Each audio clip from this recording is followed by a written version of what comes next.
今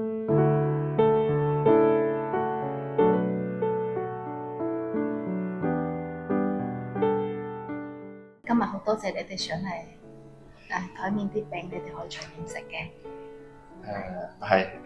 首先多謝招待啦。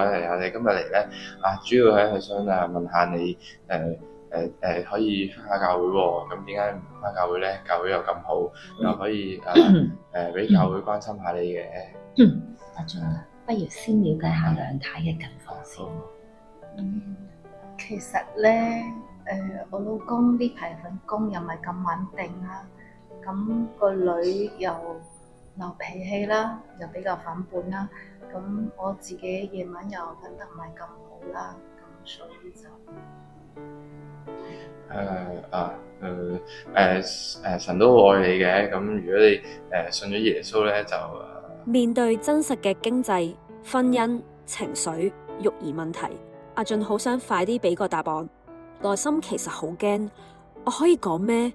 我幫唔到佢哋。梁太聽落你都好攰啊，又要擔心經濟，又要照顧屋企，一定好大壓力啊。係嘅。其實我自己都覺得自己好失敗。但係都好多謝你肯同我哋講啊。雖然我哋未必可以做到啲乜嘢嘢，但係我想俾你知道，我哋可以做嘅就係同你一齊行。如果你願意嘅，我哋可以再同你傾啊。好，多謝你哋。